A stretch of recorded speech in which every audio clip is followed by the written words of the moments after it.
This will be a review for Tuesday, the 12th of August. I've got, as you can see, my equity curve for the day up here, and it was CPI today. You can see I put a trade on just after CPI, and that began this roller coaster of an equity curve. I found one really nice trade on gold really early in the morning, took that, and then didn't do anything else until I saw what I was looking for. However, because we were range bound, went to deep extremes of the range, I did take multiple stop outs. Definitely over traded to a certain extent as well, which I'm not super happy about. But a lot of my trade ideas were really good, but I just wasn't only taking the really good trade ideas. What ended up working the best today and gave these really nice big volatility spikes up were trades I found using really tight risk and really high risk reward. So always risking the same kind of amount, around 150 to 200 per trade. And as you can see, made a good 4R or so on this last one, 3 or 4R. That's with scaling in and out as we go. Executions will look quite ugly though, for sure. And that's simply due to the amount of executions there were. So this is the range that I was trading within. That's CPI on this candle there. And then early in the morning, I took a trade over here, took this nice short. So I'll turn on executions. So I haven't actually looked at these yet, but there's going to be a lot of arrows, just warning you. So yeah, a fair few arrows in here. Then this is the nice short I took over here. Could have definitely, fairly good trade. Took profits a little bit fast here, but within this framework, it did offer me a nice scalp down to here. It was very high probability. And then held a few a little bit further. And then over here, as you can see, we had the 830 spike of CPI. I got short within this range above these highs. It started working in my favor. I took a few partials. I then added and got stopped out right at the high as we made perfect equal highs with ERL. And then that began drop lower. I recognized that, okay, we are still bearish, and it was just because of us being range bound in the high time frame that we came to such an extreme. And so I got back in, caught a few nice wins in here. Definitely scaled out too fast in this trade as well. That could have also been a very high risk reward trade.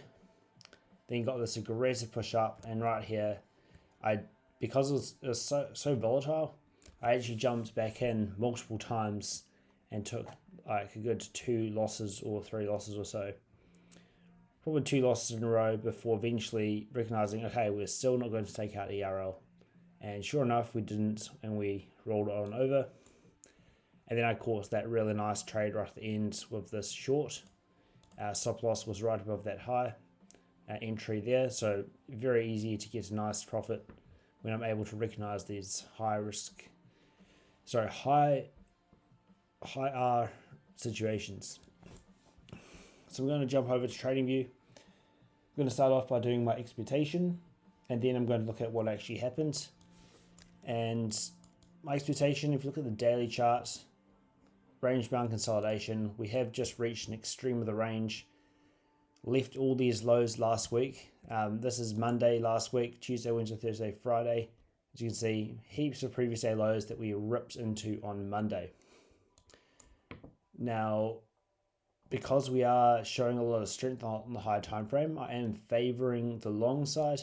However, I'm also aware that we are in this range bound consolidation, so reaching extremes of the range could send us all the way down to here.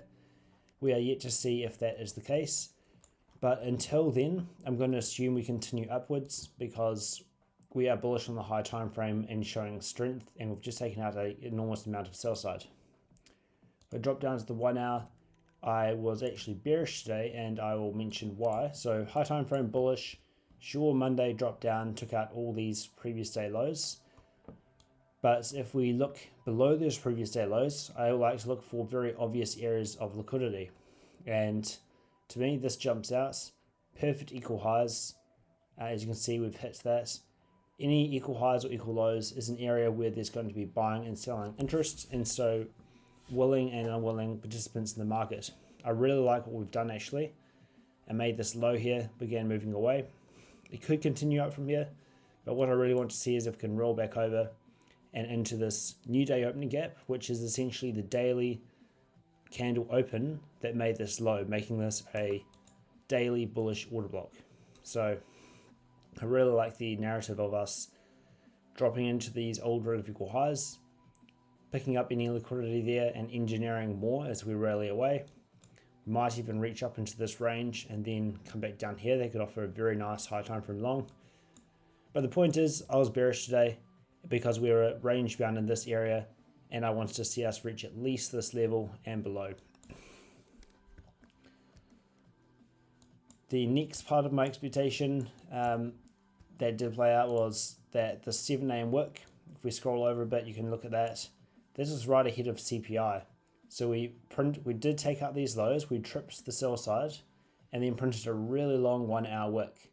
It's ahead of a red folder news event. Traders typically see that as a bullish rejection, and so they'll be looking to buy based on that. And then if you look at 8:30, 8:30 then comes down and fails to take out that 7 a.m. low, meaning that we had these really nice vertical lows, the narrative of both this wick enticing longs and then also this rally at 8:30 enticing longs. Then if I drop down a little bit more, let's make sure I'm on track actually. So bias slash narrative was that, I've already done that. Points of interest were the old relative equal high and the fact that we were range bound. Another point of interest is if I believe that the drawn liquidity is lower, then that means we should support bearish order flow until reaching that price. So if I look for up closing ranges within here, we have this bearish order block. You can see we've tapped that a few times, but that's because this bearish order block took out this buy side in this range.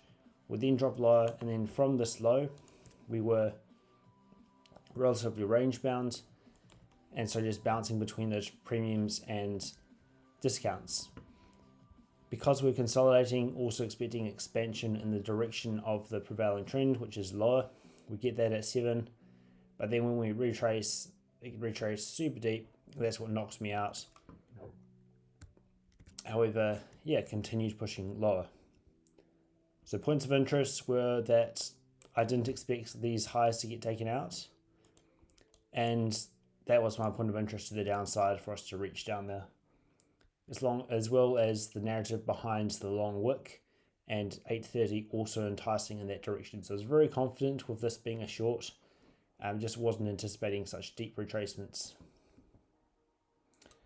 So what actually happened, I'm going to summarize what happened, specific events that shaped the day, and then look at the high time frame order flow.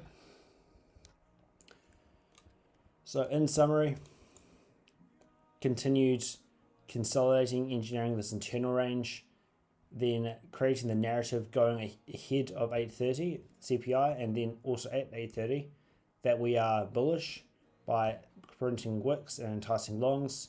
We then accumulated all of the sell side, all the buy side liquidity within this range, all the internal range liquidity.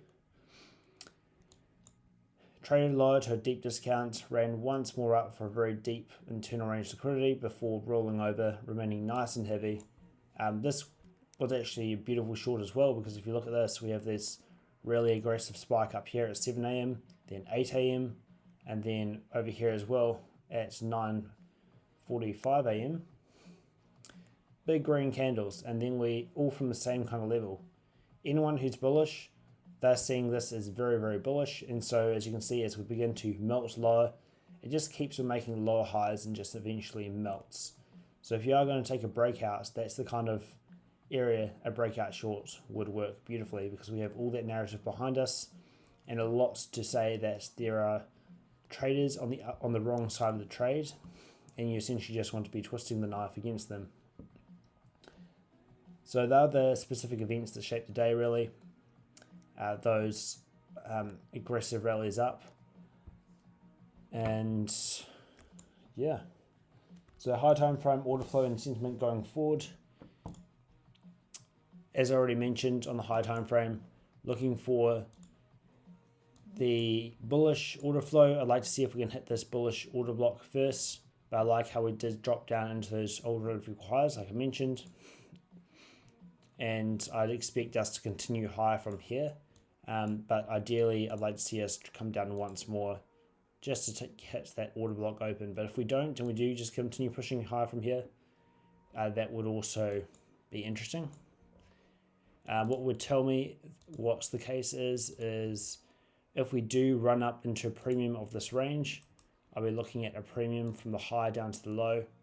When we hit EQ and above, I don't want to see displacement through it. If we start showing speed up through those, and if we hit these highs and then don't reject these quite aggressively, then I'd expect us to continue higher from this kind of area and not come back down. But otherwise, I'd be expecting for us to take out this low, ideally once more.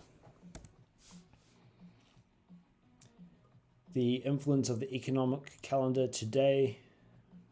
Let's see if I might have that here.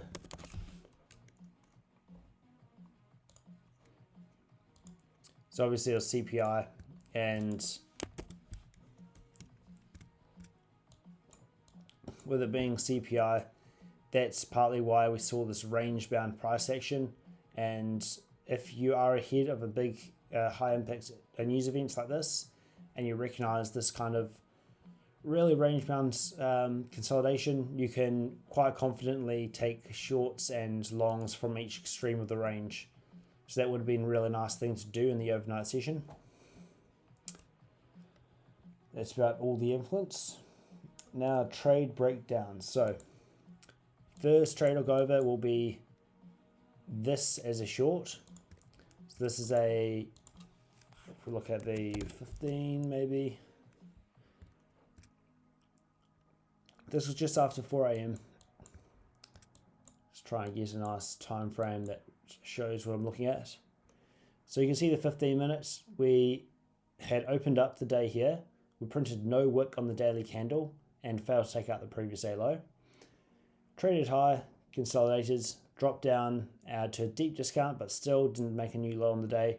Then had this aggressive rally up into this area. What's interesting about this is if we look over at the 2 minutes over here, we'll hide this real quick. We can identify an original consolidation, and I identify that simply based on the two opening prices that are essentially the same price. Whenever I see that, two hourly candles that are the same price, or could be other time frames as well, but especially the hourly, I see this as engineered liquidity. So we engineered this liquidity for a purpose, and then I can just see that from the fact that they're both open. Entire shorts, consolidators as everyone sold at a deep discount of the range, then had this aggressive rally up at 3 a.m. to accumulate above this buy side. So I saw this as likely accumulating above the buy side, but as you can see, we were making these lower highs, and it wasn't a really clean internal range raid and break lower, so I didn't take a short up in this area. But what I did see is that so 3 a.m. was a very large up closing candle. When that happens, I don't expect the next candle to have to accumulate at a premium above the open. It can also just trade directly lower, because I see it as this previous hourly candle closed really bullish. Everyone wants to buy, and so if we do begin moving lower without going above the open, I'm not too worried about going short below that. If we look at the 5 minutes, we can see this long 5 minute wick. The same kind of narrative of we've had this big up move, we're then pulling back, everyone needs a place to trail their stops and wants to buy the dip.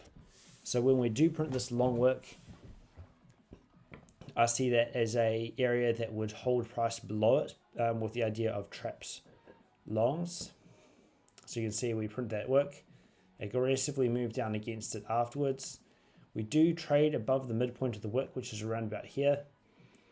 but then quickly come back down. And this is the area that I found that trade, and I will just replay so that I can get a better, do it a bit easier. So with the narrative of us accumulating this buy side and this aggressive up move, people will need somewhere to trail their stops. There is no short-term low within this entire range until we get down here. We then have that 5-minute higher time frame wick that's enticing longs. The 1 minute then does it at 407. A long wick, we then get this displacement higher, but then that immediately fails and drops back lower. And if you look at where it does fail, it's also failing at a key short-term impulse high on the 15-second chart. So running up above that short-term impulse high,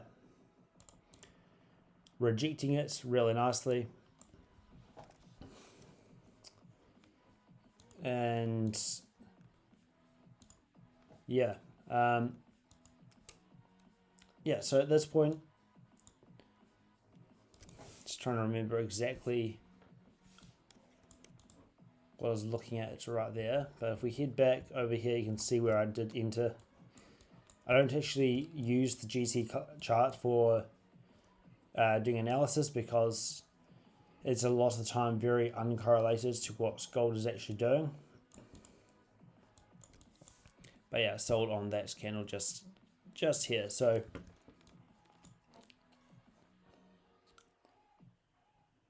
just trying to remember exactly what I was looking at. In theory, it would have been this low here.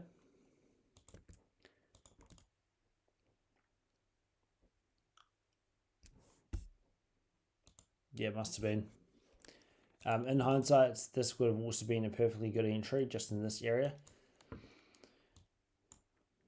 But with the narrative of this having enticed longs, and then the fact that we came straight back down just shows that this is not going to be a long wick plus displacement signature. It's actually going to be the opposite, where I expect us to continuously move down into this wick, and it's a high probability for us to take out that wick low. So I then watched for us to retrace to a short-term premium, from there the high to the low, and above this short-term impulse low that made the high. After getting above it, as soon as we close back below, that validates it as an entry with a stop above that high. I obviously didn't enter right away. We're then running up further into the range. I jump short and it begins breaking lower. So all right entry. This would have also been a very good entry the moment we broke this low. So I could have had a stop order down there as well. And then that's showing of even more confirmation we should be hitting lower. Breaking lower really nicely with the displacement. I actually took partials as we hit this low, which as you can see in hindsight, it just kept on melting below it. It did pause a bit as we hit the 50s right here. So that could have been a place to target for the first partial, but then just rolling over really nicely, working away low into the range. So yeah, that's essentially that trade. Just really basic. We're range bound, we've hit an extreme of the range and hit this original consolidation. We've enticed longs, they need somewhere to put their stop. We've got a 5-minute wick enticing longs, then a 1 minute, that's failing, and then just getting short. Very simple scalp, but it worked out nicely. And now for the more interesting stuff, which is going to be the 8:30 trade. So the first one is this short from internal range. I was looking at all these highs, the fact we've just broken ERL here. So after going ERL, I look for us to go to premium internal range. So essentially from that high down to the low, I want to see us hit a premium, which we do. You hit all this premium buy side. I saw a spike up here like this. I thought, cool, I'll just jump short here with small size, put a stop just below the extreme of the range, and it comes and stops me out. As it broke lower, the reason why I had confidence jumping back in is one, we're range bound and we're just an extreme of the range. Also, if we look at this impulse low down here with this down closing range, this is all balanced below. There's no need to come back down here if we're bullish. Then we have this bullish order block, which we clearly close below the mean threshold of just there. So it made a lot of sense for a short in this area. We then have this run up, put in an intermediate term high, hitting a premium of this range. Also running back above this short-term high from the left side of the curve. But the main thing is looking at this as an impulse high, and the fact that one, we rejected it quite aggressively. Then I'm actually going to replay this as well.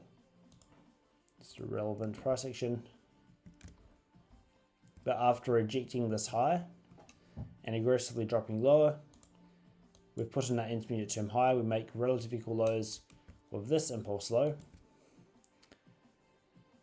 and then run up for premium internal range, which we hit this short-term high sitting up here.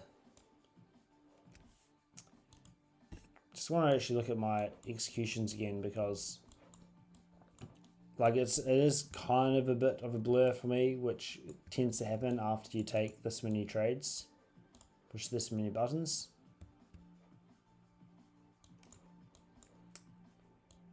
So maybe I'll go over it here. Getting stopped out at the highs. Here, this short was based off of this short-term low, and that did work out quite nicely. Took partials down in this area, so held nicely for this low as well. And then tried getting short right after, expecting that maybe we wouldn't take out this high, which didn't quite work. So essentially what I was seeing there is this short-term low. I just been stopped out, and then we start dropping lower. I see this impulse low. I like the probability of us hitting down into this range, and that the fact that we just had a premium, like a deep premium. So after getting below it and retracing, I then got short on this candle here and caught that small scalp.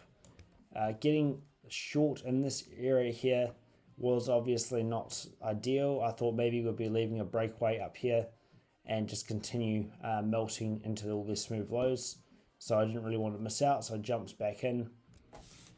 But this is one of the trades that I could have easily avoided, and the reason why is because it's sure maybe it would have gone a bit lower, but it's not very high quality. Like, it's not something that I had heaps of confidence in, and I knew, cool, this is, if I was only taking one trade in a day, this would be the one. It was more like, I think it could go lower, and it's worth a try. But if it's worth a try, then I'm not going to be putting on a really large lot size, which kind of defeats the purpose of it, because I don't want to be trading more, I want to be trading less with a lot more size. So I could have definitely avoided shorting that.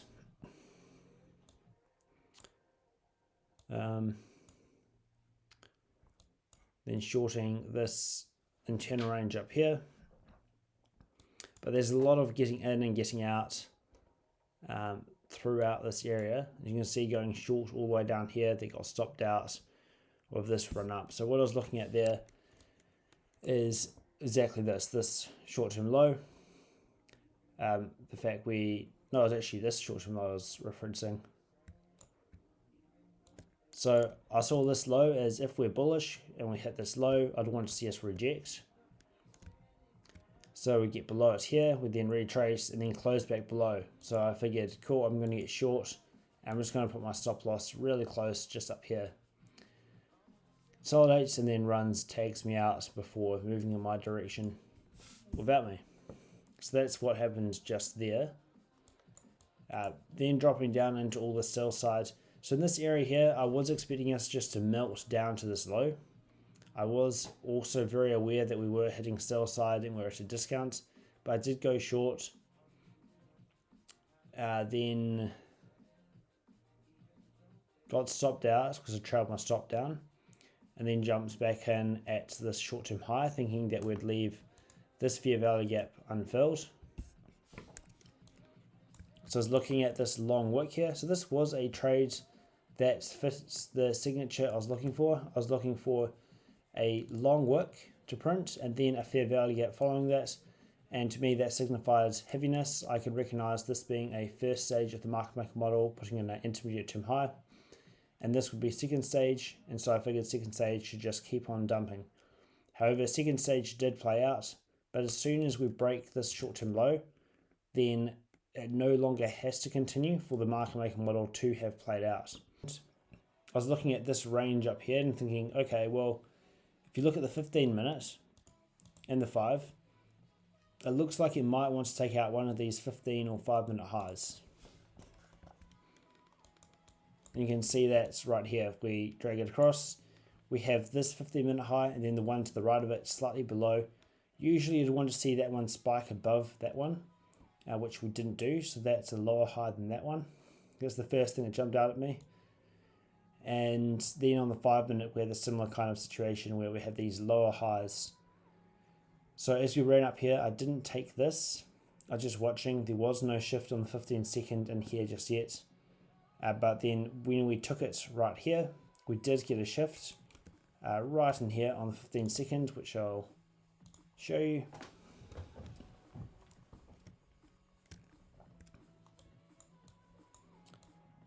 So we took out this short-term high right there, and then we have this short-term low. We retraced above it, closed back below, and that offered a really nice short entry. So that was the logic behind this short just here. As you can see, I got short 13 contracts. So this was one of the shorts that actually paid quite nicely because I was able to put on very tight risk.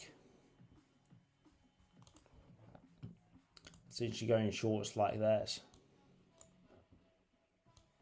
More like that actually. And then holding down for sell side.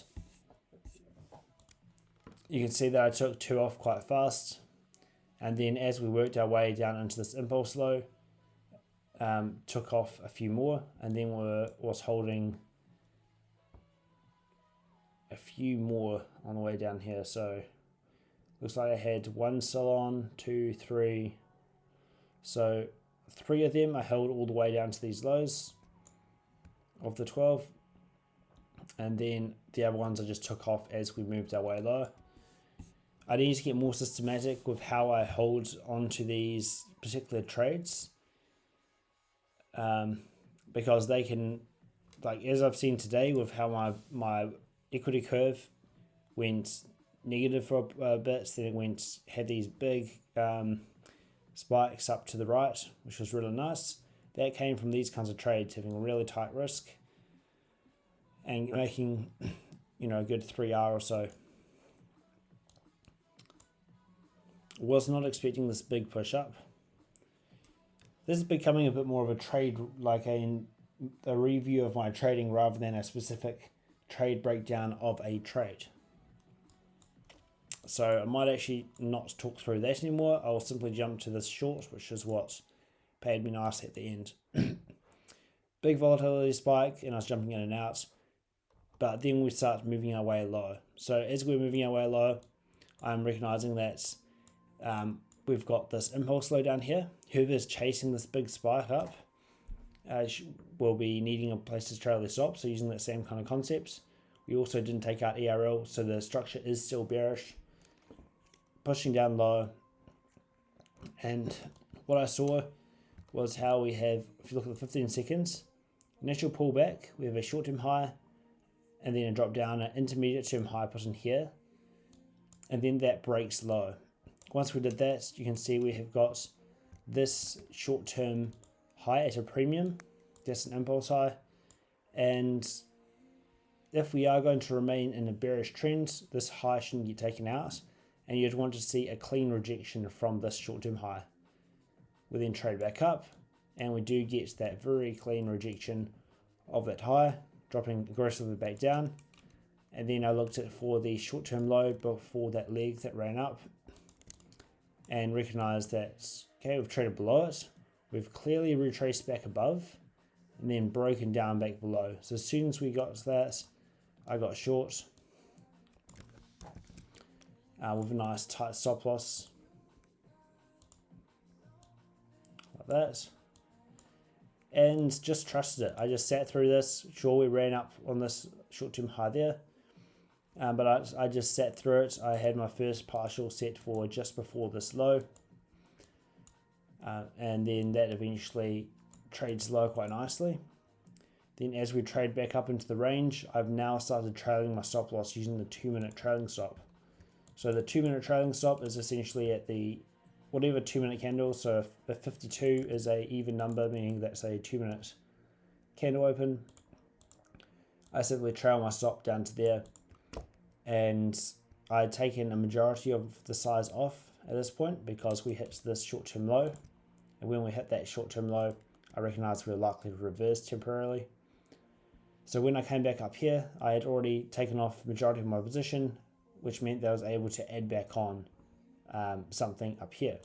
And I simply kept my stop loss in the same place because this isn't some special technical level. It's simply a way to systematically manage risk. So what I've recognized with this particular scenario is that if I'm going to be trailing using a 2-minute trailing stop, the chance of its continuing lower from here is exactly the same as from all the way up here. So it's a really good way to get a very tight entry if you expect the 2-minute highs to stay intact, which in a heavy market that will remain intact, and then we have a retracement that gets very close to it, then that can be a great way to add to a position. So I did add there. I took it off as we dropped down into this area, so took it off a bit fast, and then trailed my stop too close and got stopped out. But if we look at the 2-minute real quick, you can see that that would have actually caught me the entire move if I had held on to it. So 2-minute high, once we break that low, the stop loss moves to here. We only trail it to the next candle once we break that 2-minute candle low, which we do right here. And then once we break this candle low with that candle, we can trail it down to here. And then I would have just held on to it until this candle breaks that candle low. And then at that point, I trail it down to this. So as you can see, that would have got me all the way down to this area really easily. If we keep playing forward, since we break this candle low, that would be a trail. If it does, I don't think it does actually. I think it reverses right here, but you get the point. Would have caught this additional move, and then as we stall and hit my high time frame targets, I could have easily taken the rest off. So that was the ultimate trade today.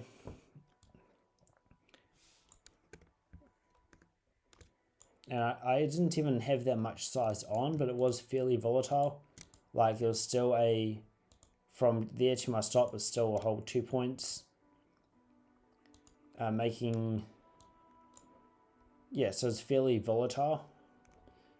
So like I put 13 contracts on here, I only put 6 on here, but I actually made more on this trade overall. And that is with scaling out, scaling back in with those 2, and taking them off in internal range, taking one off down here, and then getting stopped out on the final contract.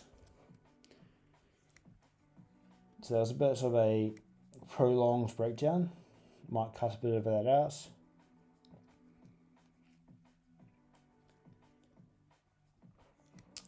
So things done well was just taking the trade really. It's taking the trade and also leaving my stop there, not panicking or anything in this area. Just trusting that this is the model. If it plays out, it will be very high risk reward. And keeping my stop at break even while it got going, even though it came really close. That was also well done. Performance metrics. This is where we go in here and I look at everything that I want to get better at. First thing is number of trades taken. Obviously it's not 61 because every time you take a partial, it counts as a trade. But still, taking a good, I don't know, like 10, 12 trades or so is definitely too many. So want to work on that for sure. Profit factor. So I made 4,000 today, which is incredible. Made 4,000 and lost 3,300. Usually my profit factor is more like make 1,000, lose, whatever. But so obviously was putting on size today, and in a good way, but still shouldn't be losing 3,300. And a lot of these trades, as you can see, the good trades made a lot. So this one right here took me from 180 all the way up to 700 in one trade. So over 500 profit in just one trade. And then if you look at the negative trades, like this would be one single trade here for sure, that took me down 220. That was 942 to 944. So if we look back at here, so I want to identify what trade that was.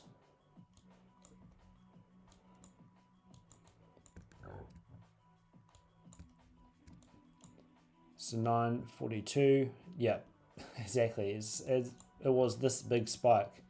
So the trade I called before was this nice short, and then had this aggressive move against me. I was stopped out really fast.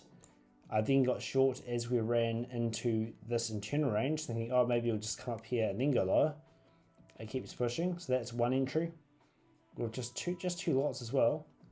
Then get in again here, but this was down at 402.3, so actually all the way down here I got short again, and then got stopped out right at the highs, and then as we dropped lower I got in that next time again. But you can see how that reflects on my P&L. That was completely revenge trades. There was no logic behind that at all. It was just pure revenge, and that's what it looks like. It's that sharp drop. If you imagine erasing that sharp drop from that P&L, that would make it a lot healthier and would have been a lot higher.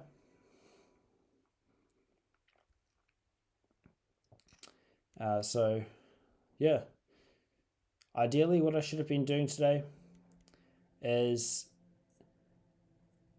either just being happy with, if I take a green trade so early on, maybe only give myself one more attempt.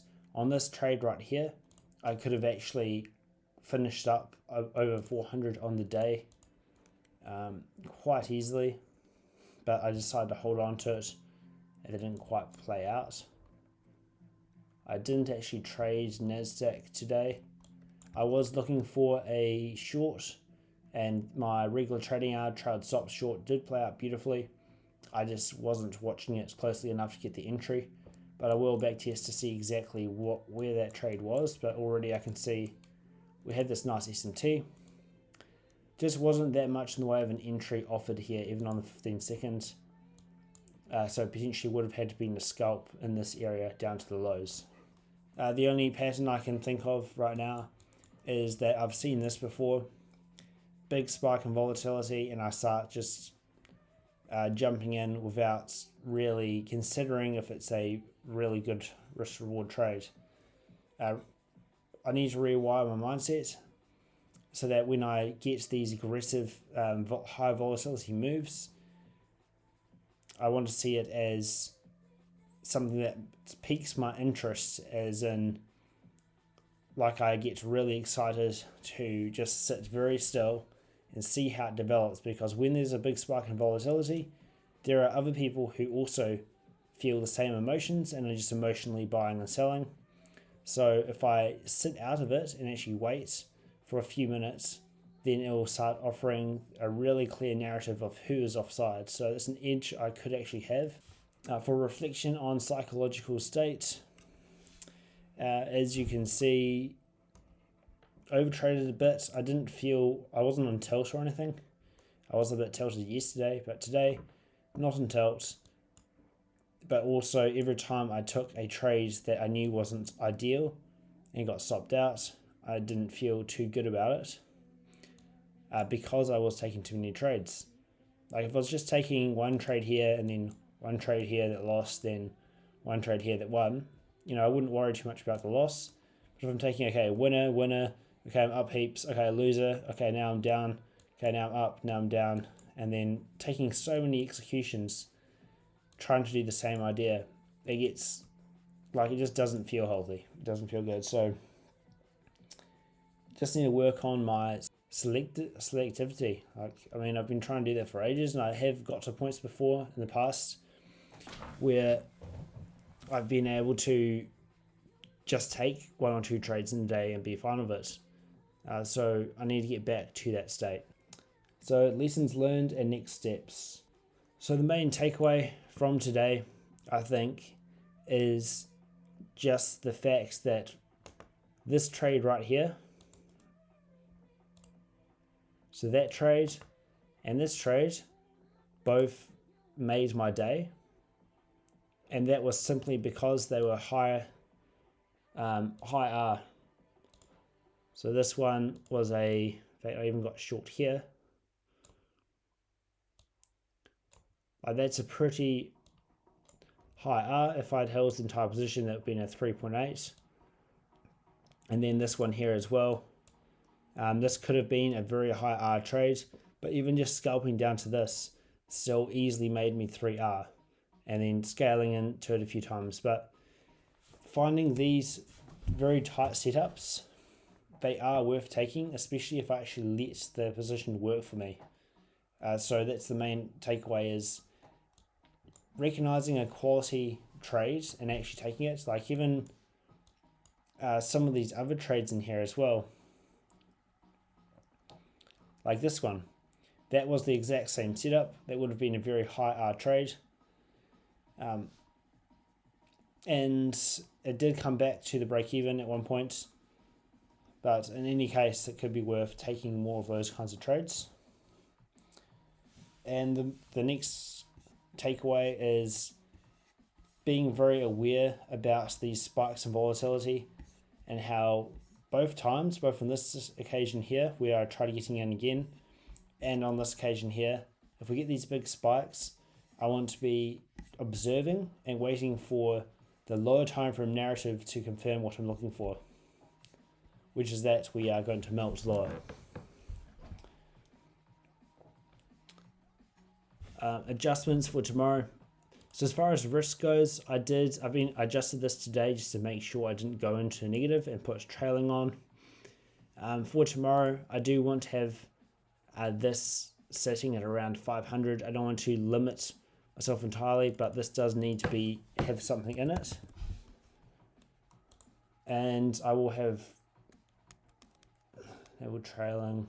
I think it just trails at 500. Not sure. I'll turn it off for now, but I might turn it back on. I'll have to look into it. So that's one adjustment. And also maximum trades. I need to actually start creating some proper rules for max trades. I think part of the problem is that this is the only account I really have. Like, sure, I've got the practice account, but like when you're trading and you have a really good idea, like I wanted to see these lows hit, unless I take a trade here and a trade here, if I'm going to be done for the day, then I still feel like I want to be, giving it a go, like trying to get down to my target and executing on my trade idea. So I think that's where having multiple accounts could be a good thing, because then I could take, one trade overnight over here, and then take a little scalp from there down to there, and then cool, that's good enough for today. I'm going to lock this account out at up 400 on the day, and then I can move to a different account, and then rotating between accounts, because otherwise, like if I continue trading this, you just keep on trading until it eventually hits zero. That's how you blow every account. You just overtrade it until it hits zero. So having multiple accounts could be helpful, but in the meantime, I need to just be happy with having a green. If my day is nice and green, like if this number up here is in the green and it's a decent kind of number, then I should be locking out straight away. I think that's the adjustments I need to be making. So I need to actually write down specifically what I'm going to be doing, and hopefully get hold of some new accounts soon as well. I think I've potentially got a part-time job starting soon, so should be able to afford another combine, which should be really handy. So be looking to do that. That'll do for this review. It's a little bit on the long side. I will try and cut out some of the talking and rambling I did in this area. But overall, interesting day, and I just need to, not sure why that doesn't reflect the number up there.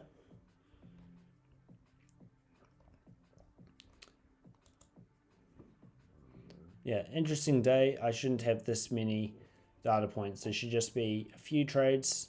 They should be very specifically executed and not 1,000 partials and re-entries all the time. That's some of the goals I want to work towards, just having clean executions.